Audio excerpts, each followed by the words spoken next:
One Piece fan leather adalah sebuah, apa ya, di Wikipedia sih disebutnya loose anime. Jujur ini pertama kalinya gue melihat sebuah term loose anime. Definisinya mungkin mirip sama spin-off kah atau gimana, gue nggak ngerti. Yang tahu coba komen di bawah. Tapi gue mau ungkapin kokoro gue, perasaan hati gue menonton anime One Piece fan leather ini. Wow, ini adalah sensasi yang gue rasain waktu gue nonton One Piece sebelum time skip. Ini adalah rindu gue terhadap bagaimana Oda menciptakan emosi, meluapkan perasaan, dan membuat kita para pembaca, para penonton itu jadi kayak, wah. Buat yang belum nonton, buruan nonton One Piece fan leather. Gua bodo amat, gue bakal spoiler di sini. Jadi ya inilah dia pendapat gua mengenai loose anime dari One Piece leather akibat dari hiatusnya One Piece, sekaligus ngasih tahu kayak kalau yang bikin Megumi Izatani sebagus ini loh.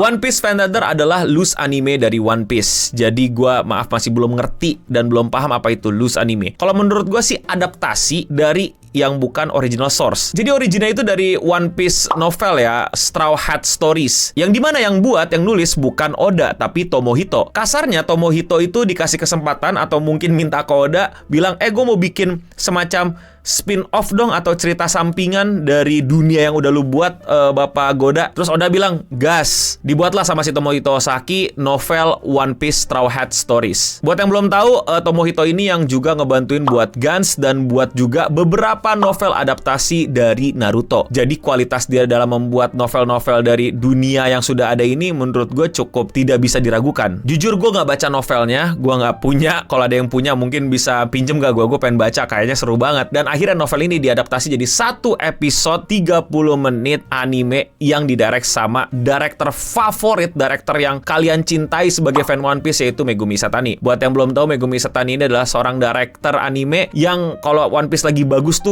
probably dan sudah sangat mungkin sekali dia yang lagi direct gitu. Kalau lagi biasa-biasa aja lagi yang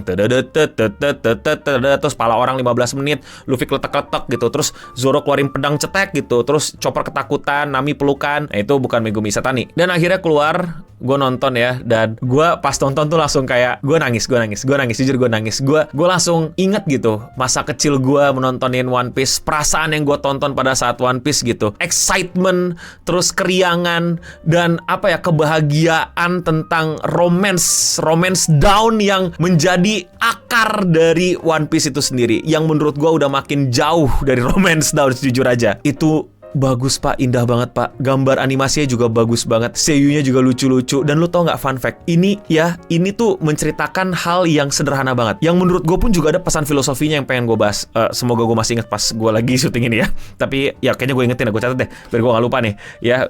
Ending bahas filosofinya. Dah, apa sih yang diceritakan oleh fan leather ini? Yaitu adalah kisah banyak orang, kisah NPC. Bahkan saking NPC-nya mereka semua gak punya nama ya. Jadi diceritakan seseorang yang tanpa nama, saking NPC-nya mereka di dunia One Piece yang berputar around Luffy ini. Mereka adalah orang-orang biasa, mereka cuman penjaga toko musik, cuman bocil yang hikikomori, terus tentara marin yang NPC banget, kayak ketua cabang di Sabodoy yang nggak ada yang peduli gitu. Tapi mereka punya semacam hubungan, ada spark yang tercipta antara mereka dengan Straw Hat Crew. Dimulai dari bocil yang hikikomori. Sebenarnya di anime nggak diceritain kalau dia hikikomori, tapi ternyata pas di plot gue baca dia hikikomori. Dia malas keluar rumah karena menurut dia cewek ngapain keluar rumah, dan dia lemah, dan dia nggak punya berotot, dan dia ngelihat dunia kiri kanan ini dikuasai sama orang-orang yang kuat. Dia kecil, dia lemah banget lah, nggak bisa ngapa-ngapain. Jadi ya udah dia di rumah aja. Sampai akhirnya dia terinspirasi, anjing ini menceritakannya aja gue geter tuh. Dia melihat poster cantiknya Nami, dan di situ dia lihat kayak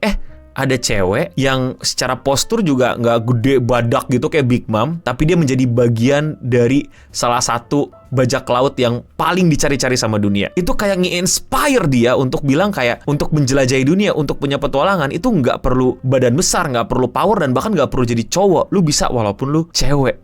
anjir, itu dalam banget. Fuck. Ada lah NPC lain yang ributin siapa swordman terbaik, apakah Zoro, apakah Mihawk. Terus kita punya Kapten Kaigun yang dia otot banget, badak banget, gede banget, tapi ternyata kayak gitu dia punya doki-doki yang cukup kawaii, yaitu dia sukanya sama Chopper. Terus ada penjaga kaset toko buku komik gitu yang ternyata dia fansnya Brook, dan bocil-bocil yang ngefans banget sama Frankie, yaitu NPC lain sih. Terus itu tuh kayak disimbolisasiin semuanya tuh kayak puzzle gitu. Mereka semua tuh terpecah, puzzle yang terpecah di mana-mana. Terus tiba-tiba kayak bersatu out of nowhere. Dan itu semua dipersatukan dari kesukaan mereka terhadap Straw Hat Crew. Nah, ini ada yang sangat menyentuh banget dan mulai menyentuh itu ketika ngomongin adik abang di Na'vi. Jadi ada adik yang pangkatnya udah jauh lebih tinggi daripada kakaknya. Dan kakaknya itu sebel banget sama adiknya, nggak suka sama adiknya karena adiknya tuh ngeledekin kakaknya mulu, selalu lebih berhasil, selalu lebih berprestasi, sedangkan dia tuh clumsy banget, suka hampir mati, susah untuk ngapa-ngapain. Terus tiba-tiba dia tuh sampai bikin kalimat yang ini penulisannya tuh sebenarnya Oda banget. Dia bilang, gue benci banget adik gue. Tapi dialog berikutnya, gue abangnya, anjing, itu kena banget anjing.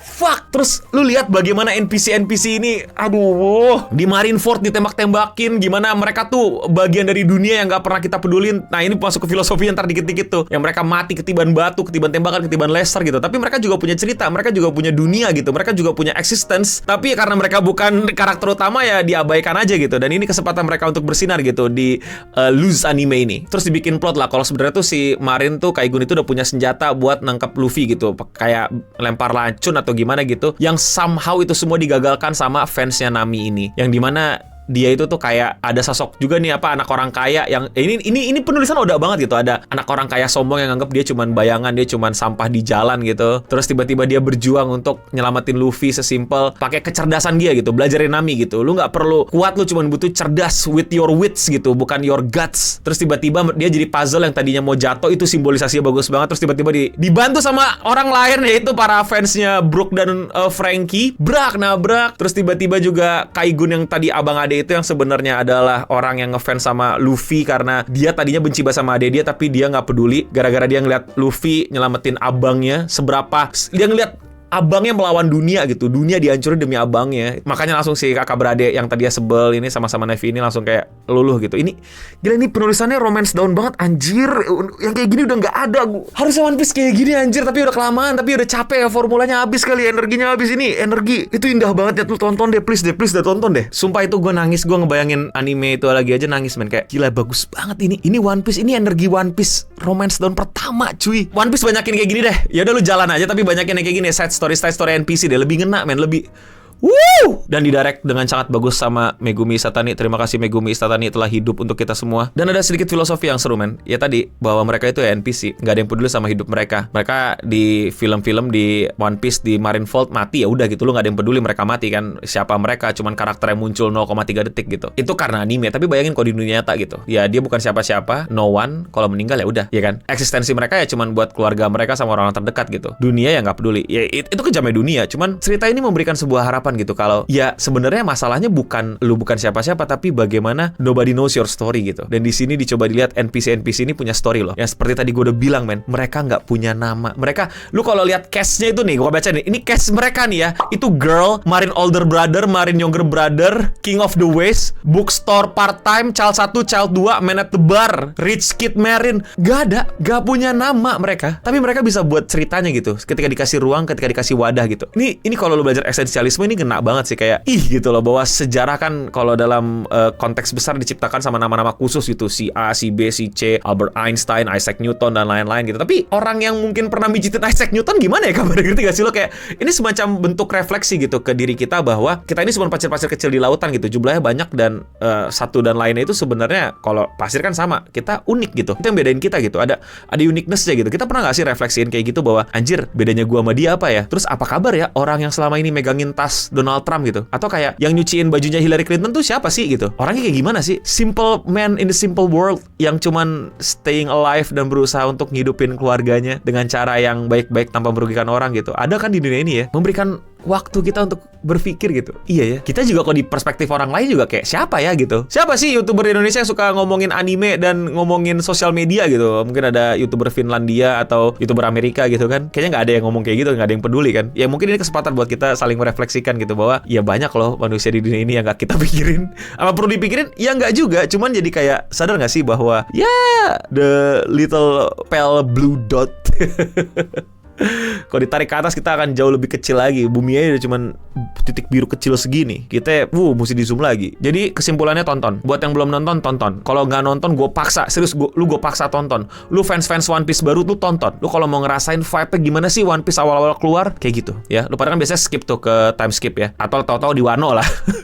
Gak apa-apa, cuman ada cara cepat untuk lu merasakan apa yang banyak wibu tua rasakan pada masa lalu ketika menonton One Piece adalah dengan nonton episode Fan Letter ini. Luar biasa. Terima kasih buat para staff yang memutuskan hiatus dan memberikan kesempatan Megumi Satani untuk bersinar dengan karya-karyanya. Tapi mungkin kalian punya pendapat lain atau kalian mau koreksi kalau tadi gue ada salah ngomong, silakan komentar di bawah. Tapi coba deh kalian juga komentar di bawah tentang pemikiran tadi. Kita nih cuman pasir-pasir kecil doang kan gitu. Ada nggak sih yang merhatiin kita selain keluarga kita dan yang tahu kita gitu? Kepo nggak sih mereka siapa sih yang sekolah di SD? Ini orangnya kayak gimana sih gitu kayak. Maksudnya tuh kalau lu bayangin itu kayak setiap orang itu unik tapi nggak ada yang pikirin tapi gitu kalau malam-malam mikir kayak gitu tercapek deh lu. Tapi ya, thank you udah nontonin. Kalau kalian suka sama konten overthinking anime kayak gini, jangan lupa support gue dengan klik tombol subscribe di bawah. Sekian Radio Singa untuk episode kali ini. Gue Nobening pamit undur diri dan untuk kita semua, Megumi Isatani.